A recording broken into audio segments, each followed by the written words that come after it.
Hey y'all, welcome back to the Be Like D channel. It's your girl D coming back with a new show for Real Housewives of Salt Lake City. I didn't fully watch season 1, but I'm going ahead and go and start off with season 2. I heard the show got really good. I'm gonna go back and watch it later, season 1 later. But so one of the cast members on this show, Jen Shaw, is has a federal case out for her because she has done fraud against like old people and stuff. So they actually kind of captured it through this season. So it's gonna be a whole mess, full of drama, full of fraud. Okay. So let's get into it. This is Salt Lake City season 2, episode 1. Okay, so now let's get into the tagline. So first up is Jen, and she said the only thing she is guilty of is being shy amazing. Girl, you stupid. I don't even know her that well about this girl, but just off of that, stupid. You should have had a better tagline for this shit, okay? Next up, we have Whitney, and hers is in a town full of beauty and beasts. There's only one wild rose, and I guess her last name is Rose, so that's a play on her name. I found that out. So I guess that was like, it could have been better. Okay, Lisa, I like Lisa. She said, you don't have to like me. I love me enough for the both of us. I'm like, okay, bitch, let's see what you're going to be on this season. Okay, so now we have Genie, and she is actually new to this cast because I didn't see her in last season. So Genie says, I have plenty of everything, including opinions. So I'm like, I guess she's going to be hopping in everybody's business. Okay, that might be entertaining. Now we have Meredith, and Meredith says, I may be known for my ice, but I always bring the heat. So I'm like, okay, so I kind of don't know what she's finna be giving then. I should have watched season 1, damn it. But I'm just going for what I see. So, okay, let's see. I guess she's gonna be bringing the heat this season, she said. Okay, and we got Mary, and Mary was all over the blog. So, okay, we got Mary, who married to her step-granddaddy. Yeah, I said step-granddaddy. She married to her step-granddaddy. But anyway, so her tagline is, if you come from me, I will send Jesus after you. I'm like, she a whole fool, so that alone, we already know it's gonna be funny. And then now we have Heather, and Heather says, I have been raised a Mormon, but now I'm raising a glass of champagne. And I'm like, okay, that ain't really giving me no indication of what she's gonna be doing this season. So I guess she just feeling like she coming out of her shell of being a Mormon. So there we go. Okay, so they open up the episode and they to let us know that this is 2 months earlier from when the police came and pulled her well, she left the bus before the police could actually get there. That's the little snippet they showed us before, at the beginning of the episode. They show Jen getting the call, and then she says she has to leave. And this wild production and them are setting up in the van. So they messy. They was like, we got to show it all. So then they showed 12 minutes later, the police and a whole bunch of police, helicopters, and everything is showing up to the van where the ladies are. And everybody's like, what the hell is going on? So they rewind back 2 months earlier. So now they're showing us that Jen has a new house. She has a new house. And then Lisa is coming over to visit her. And she's showing Lisa the house. The house is nice. She's showing her that one of the workout rooms or whatever it's supposed to be, she turned into a huge closet, and it is nice. I love it. I love it, right? But it's so cringy because we know that you got all of this shit through fraud. You been scamming old people, like, girl. And then they just finna just keep showing us like she just living this fabulous life, and all I see is stolen money. Okay, damn.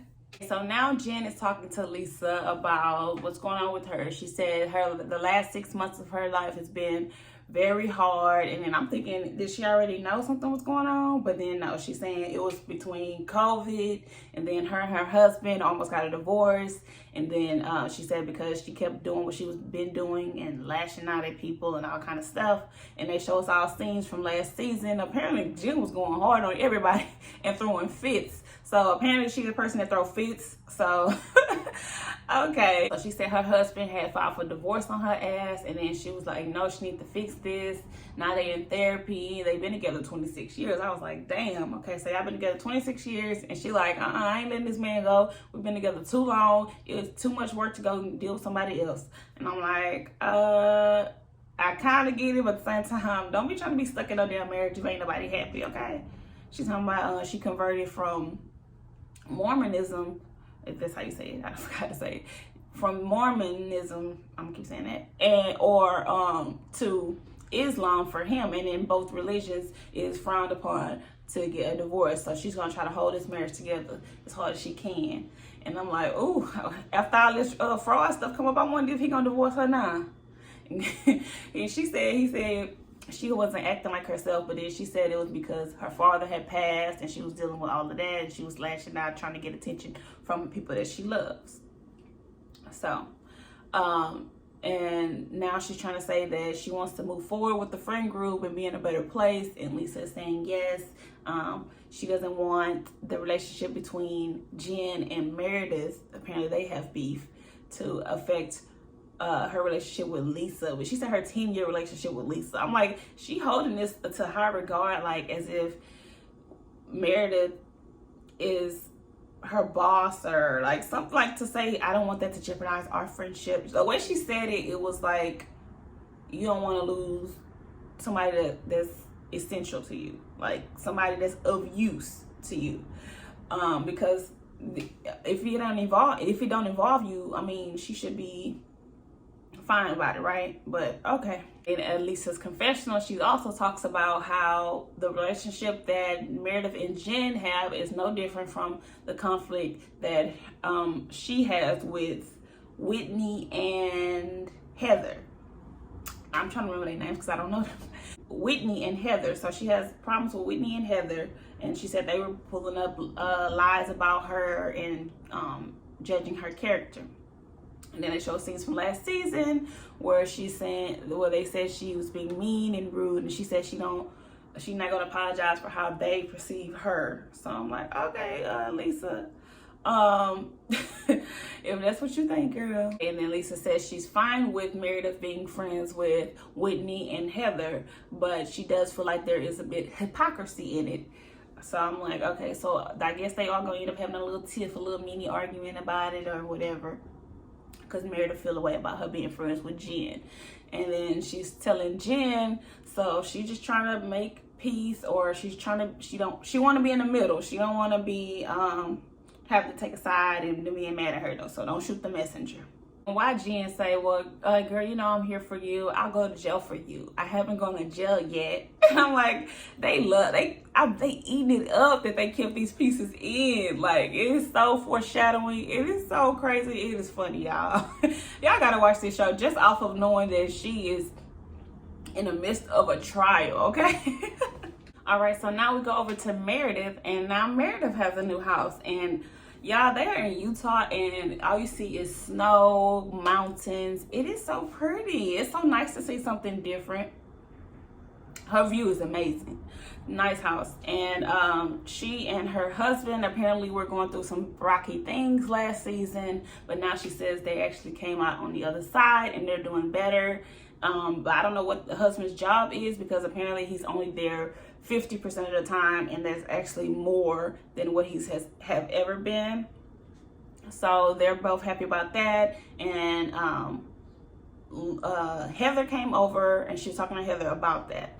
And then she's catching up with Heather on what Heather's got going on. And apparently Heather's daughter is going to college, and then there's some kind of ceremony they have to do literally at school, because they're all Mormons, right? So they're at school and they have to do a ceremony that says what college they're going to, and apparently the kids don't know until the parents tell them. And then Meredith is like, and they do that at the school, and she's like, yes. And the daughter is nervous because she actually wants to go out to college, and all her friends are staying home and going to a community college. So she's branching out from what everybody expects of them to do. And Heather is saying that she is very nervous as well for her daughter to go off to college, and she doesn't even have any advice to give her because all she knows is the Mormon college that she went to, and that's what everybody does. That it's a tradition. You take them to some, I think she said BYU. You go to BYU, you find your mate, for your eternal mate, and have a family. That's what they consider going to college. But she said in her confessional, she says, and she doesn't want that for her daughter. She wants her daughter to go off to college, do some things that she never was able to do, and experience things that she never been able to experience. And she said she got falsely accused last season of being a good time girl, and she never was. But she does want her daughter to do everything that earns that title. I'm like, okay, girl, you're pushing it, but okay, I get what you're saying. You want your daughter to experience all the things that you couldn't experience because you were being so tightly wound as a Mormon. So, okay. So now we're over to Whitney, and Whitney is throwing a birthday party for one of her stepsons. And apparently she has an older husband, and her husband is 52, and he has older kids. The oldest kid is like 29, and she's like, it's weird being married to an older guy and then being so close in age to his kids than him. And then she says that when the oldest kid has a party, he comes over and he has friends, and he's bringing friends that she knows from high school. And they're just like, hey mom, and then she's like, I'm not your mom. And then she's like, so yeah, it's weird. I'm like, okay. I was like, and I'm like, how old is she? And then boom, of course Bravo Missy has got to show us. They all doing a little shot ski thing where they have the shot glasses and a ski, and then they all have to take a shot at the same time. So they're doing that, and then it's like they mentioned the age again, and then Bravo Missy has put the ages on each one of them. So the oldest is 29, she's 34, and then it's like 26, 25, 24, 23 or something like that. So I'm like, okay, good, because I was wondering how old she was once they said that, and then there they go showing us. So now she's asking them about names for her brand, and apparently she owns a beauty skin brand. She says she had bad skin, so she went to the grocery store and she started putting oils, essential oils together and making her own skin oils and stuff like that. And she says she's ready for her business to go off. She started it 4 years ago.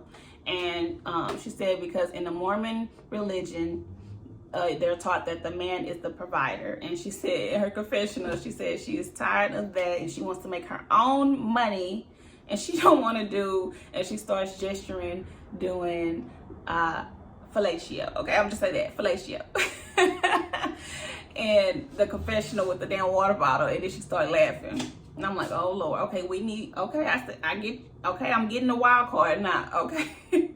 Okay, so now Whitney is, they started a party in the pool. They got foam everywhere, it look cool. I'm like, okay, this is cute little birthday party. And then she goes to get the cake. She's trying to hold the cake on the cake stand and the plates, spoons, and shit in the other, under the other arm. She walking and drops it out, drops the damn cake, and then she's like, oh.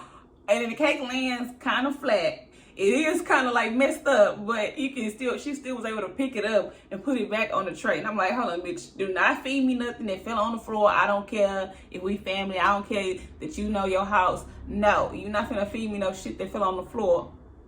And then she picks it up, she trying to fix it, and she's like, oh shit. Then all the candles all fucked up. She started lighting the candles and acting like this is really finna be salvageable, right? As soon as she tried to pick it up again, she dropped it again. She dropped it again, and then she, at this point, she just sit down across her legs, just and then she goes out. She's still trying to carry more than one thing. She should have just brought the cake by herself, but then came back and got the stuff, or had somebody else help her come get the stuff. Why ain't nobody else helping her get the shit? But anyway, so she has the cake. And she coming outside and it's all extra fucked up. Like she squished it together and she stuck all kind of shit sticking out of it. It looked like one of the damn, the knife cutter, the cake cutter stuck in it and everything. And then they're all laughing. They're like, is that the cake? And then she's like, happy birthday. And then she drops it again right when she get up to them. I'm like, this is a mess. This is a whole mess. It was funny. Whitney, you funny, girl. Okay, so now we're over to Mary, and Mary is at her church. Yes, she has her own church. Her husband, apparently. And she says she has her own podcast now. It's called Facts with Mary. And I'm like, okay, girl. But she says that during the pandemic, it was hard because she was alone. She said her husband was stuck in Florida and he was too scared to fly back home. And then her son, who was 18, of course, did not want to stay in the house long enough to be with her. So she was at home alone. She started talking to herself, and then she's like, no, let me start a podcast. So she started a podcast, and now they're at the church doing the podcast. And then the guy that's doing all of the technical work, they're like, well, should we go ahead and say a prayer? And then they start saying a prayer, and then he's like, and Lord bless us, and bless our first lady, and right? Doing the whole Black Baptist thing, right? And then she's like, oh, calm down. Let me show you how to do it. And then she does hers out calm. Yes, Lord. And I want to show us that there is a God in 2021. And I'm like, oh, Lord. Like, I'm not making a joke out of religion, but the way they are doing it, I feel like they making a joke out of it, okay? Or they making a joke or Bravo making a joke. But the scene was funny. And then she was like, yeah, you ain't got to do all that. Just calm down. Calm down. And Bravo's so messy. So she's talking about how she missed church. And then she's talking on the podcast. She's saying that their church is called Faith Temple. And then they go to pan around the church. And then they see a painting of Mary's great-grandmother and then Jesus. So they painted a portrait of the great-grandmother with Jesus in the picture. And they gonna put in the little caption at the bottom, they put Mary's grandmother and Jesus. And y'all know Mary is the one that married her step-grandfather. And she says that her grandmother put that in the will, that she was supposed to marry the step-grandfather because she wanted to keep the money in the family. That's what she said, y'all. Make that make sense. And it's even more disgusting because they have a son together. Okay, Mary is a whole fool, y'all. So Mary is talking about her son and about kids having access to things on her podcast. And then in her confessional, she says that she just worried about her son. He's at that point where he's wanting to be a little rebellious, and and she's not trying to put up that. She said, I'm trying not to whoop his butt. And she's like, oh, I should have said that. I'm like, girl, who cares that you think I'll whoop your kid ass, okay? And then she's talking in the podcast again, and she's saying, have you ever done any drugs? She asked the guy that's doing the technical work, have you done any drugs before? And then the guy was like, well, yes, I have a past. I've done, and then she's like, yeah, everyone has a past. And then she was like, what drugs have you done? I'm like, girl, why are you asking this man what kind of drugs he doing? He done did before. And then he was like, well, I smoked weed before. And then she's like, yeah, I did too. She's like, yeah, well, ain't that what it's called? Because I know we didn't call it marijuana. I'm like, girl, who are you trying to be, okay? And so she's like, we didn't call it marijuana, so we smoke weed. And they'll be like, yeah, we want to smoke a blunt. Just the way she's saying it, y'all. And then she started laughing, and I'm like, what, girl? And then in her confessional, the producers asked her what was she doing when she smoked weed. And she was like, I don't know. I don't remember what I was doing. It was so long ago that I had smoked. I don't know what I was doing when I smoked a blunt. Just the way Mary talked alone got me laughing, okay? She talked like she's trying to be somebody. Like, this is not the way she talks. She's putting up a front, okay? A fake front. And then her outfits, the fashions, y'all. And then she also says, but it does have a distinctive smell. But she's like, but I smell everything, so. And I'm like, that was a good one, because I do remember that piece of last season when she said Jen smelled like hospital, and it was the whole thing that she smelled like hospital. She smelled everything. So I feel like that was a cute little throwback to that. And then now she's saying that she feels like she's not of this world. And then she said because she was never liked by people, and the people just like, And then the guy said peculiar. That's all he said. He didn't say like, oh no, we like you. He just said, yeah, peculiar. Yeah, you're peculiar.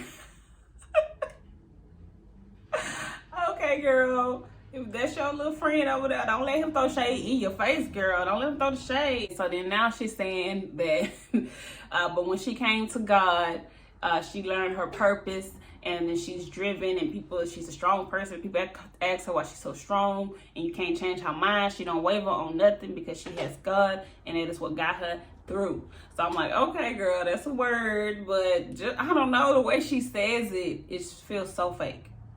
If it's giving me fake, I don't know how these people are part of your church and believe in the things that you're saying, but never know. So the way the guy was looking at her when she was saying all of this, the technical guy, and he was looking at her like, he the one that called her peculiar.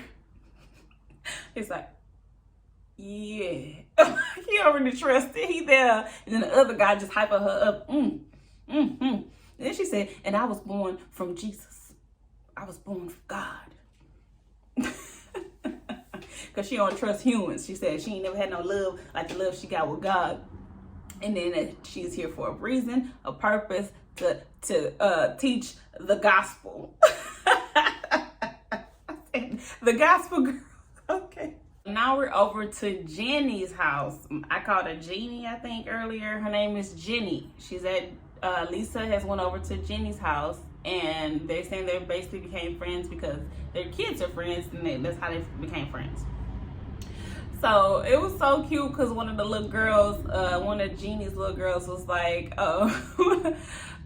something about school is important. And then Lisa was like, oh, I bet you have all A's. And she was like, yeah, all A's, no B's. She's like, that's why they call us Asian, not Bijin. I was like, okay, that was cute. That was too cute, especially coming from a little girl, okay? Okay, so now we're hearing about Jeannie's story, and apparently she was a refugee. She said she is 45, and she was like, wait, I'm 43. And then they was like, hold on, producer was like, hold on, what you mean? She's like, because when she got to America, she was 7, but her dad lied about her age and said she was 5 so she can get into kindergarten. So on paper, she's 43, but she's actually 45. So I'm like, so that's funny. And she said that her family came in on boats, okay? She was like, so appreciate whatever you got because that's what really be important. Okay, we came in on a boat. They had boats to where it looked like a fishing boat, but at the bottom it had people under there because they were hiding to get away from the country. You know, it was a bad situation in the country they're coming from. And she said, and then they actually got captured by some kind of Taliban or something like that. Not Taliban, but they got captured by some kind of people that was in a refugee thing. And then they were there for 3 years. And then they even showing pictures of it. I'm like, oh wow, okay, she even got the evidence for it, so that's crazy.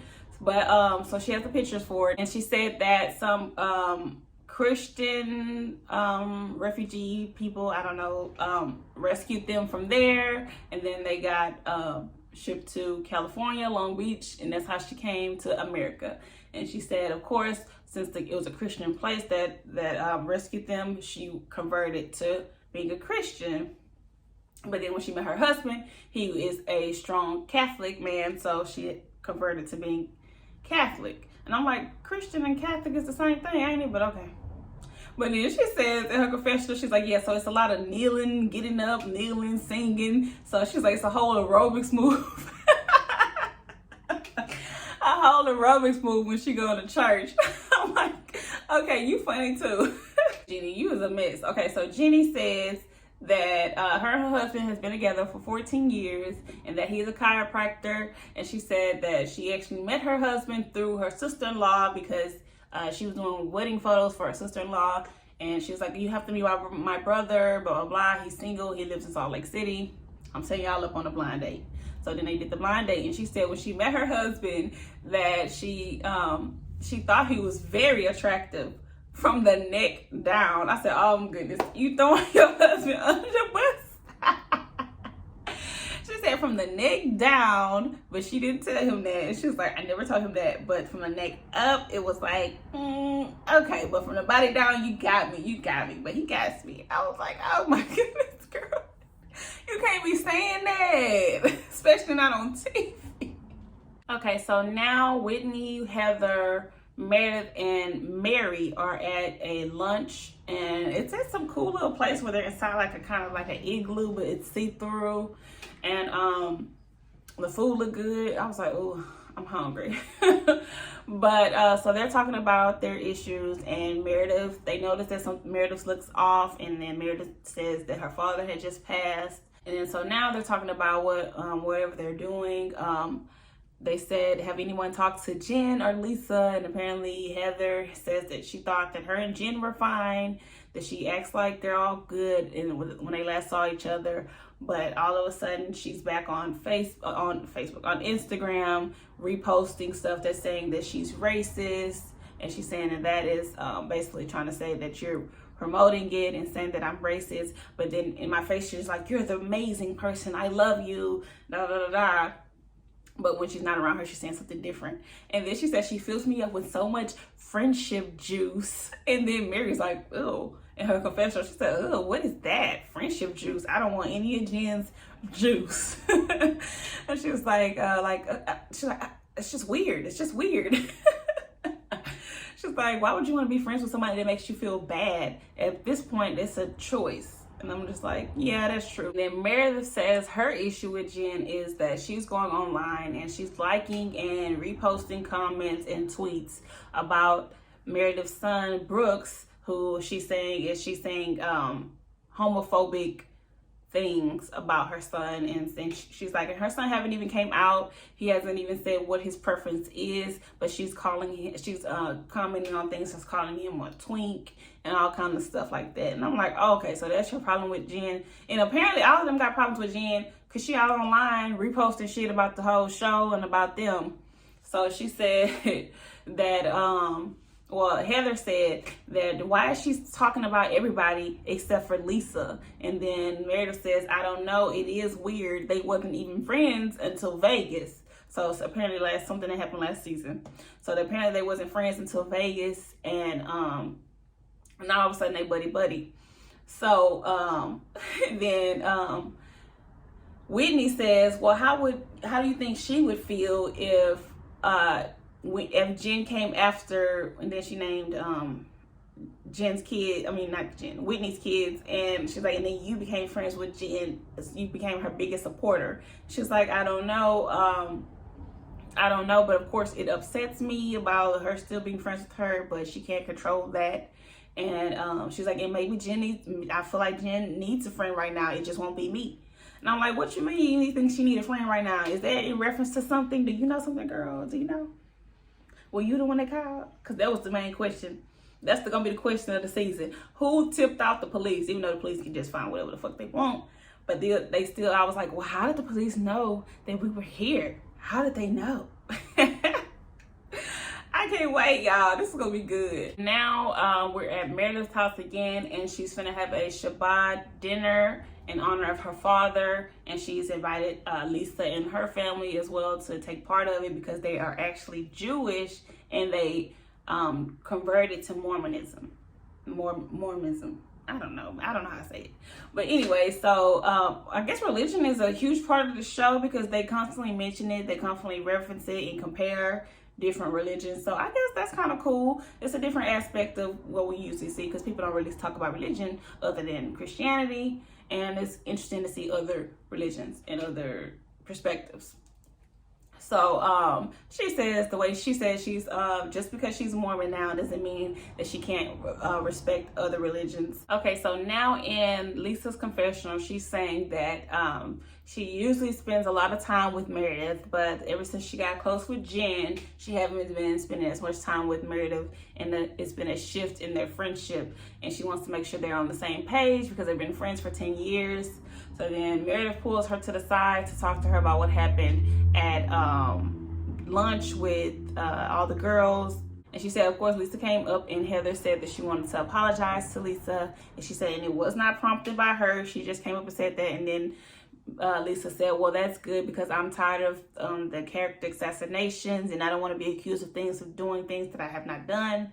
And then she said, of course, that's great. There'll be a way for y'all to move forward. And then she tries to bring up, well, maybe her and Jen can move forward. And she was like, well, until she apologizes to my family, and if she puts her finger in my face again, and she's yells at me again and then she will never see me again. I said, okay, girl. And then, you know, she already mad because she's dealing with the death of a family member. So the fact that you done already came after her family, she finna go even 3 times as hard because of that. So Jen, you better watch out, girl. That girl going through and she gonna put it all out on you. So now Meredith going in and she says she completely understands people's feelings and she respects people's feelings, but you cannot use that as an excuse for treating people like crap. And she's done it for a whole year. She has gone on a she said, unwarranted vendetta against her family, and she has done nothing to Jennifer Shaw. I said, okay, girl, she is mad. I told you she finna go after that girl.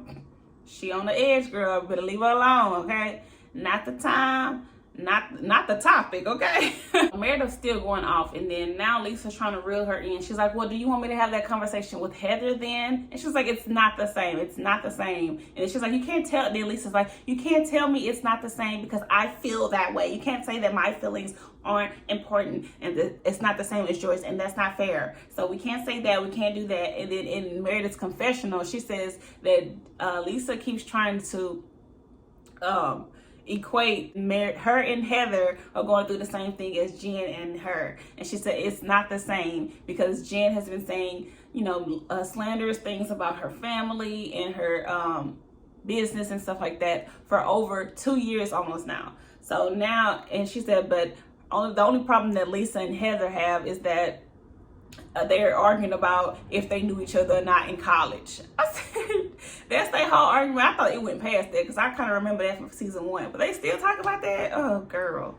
So apparently Lisa is mad about that, and then she says, and Lisa, she has talked to Lisa multiple times about the things that Jen is doing online and saying about her son and her family, and she says, she says that she hasn't seen it. She's like, well, I can send you the screenshots, and she said that she doesn't want the screenshots. So apparently she says, Meredith says that she thinks that Lisa is trying to protect herself in a way to where she doesn't want to see it, wanted to acknowledge it, and basically kind of stay out of it in a way. But I'm like, Lisa, you full of shit. That's what I'm getting from this. And then when they showed that clip of her talking during the reunion, and they're saying that she ditched her friend Meredith to be friends with Jen, and then she was like, like she didn't even know how to fully support that. No, I didn't pick Jen over Meredith. I'm like, girl, so you one of the people that's full of shit. And then that's what I got from season 1. But I was feeling the tagline. I was feeling a little bit of the things that you were saying. But now I'm like, girl, you fake as fuck. Okay? And you just, how you trying to say the same thing that's going on with you and Heather is the same thing that's going on with her, with Jen talking about somebody's family, somebody's kid. And then she said, of course, apparently the son last season said that when Jen was kicking her legs up in the air that he seen her vagina.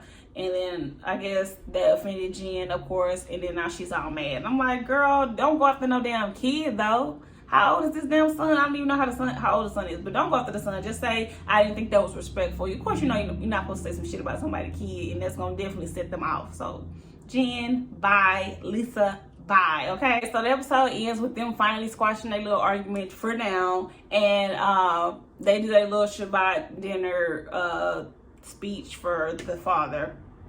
It was nice. And then the episode ends, and they showing the reel for the whole season, the trailer for the season, and oh my goodness, it's gonna be good. So look, I ain't gonna spoil it. We're gonna go all along together, okay? It was good though, y'all. Watch Salt Lake City. Y'all watch Real Housewives of Salt Lake City. It look like they're gonna be full of drama, full of illegal shit, and and apparently somebody trying to say they knew what happened, okay? So remember to like, comment, and subscribe to the Be Like D channel, okay? Drop down in the comments. Let me know what y'all think about this show. Let's talk about it and chit chat, okay?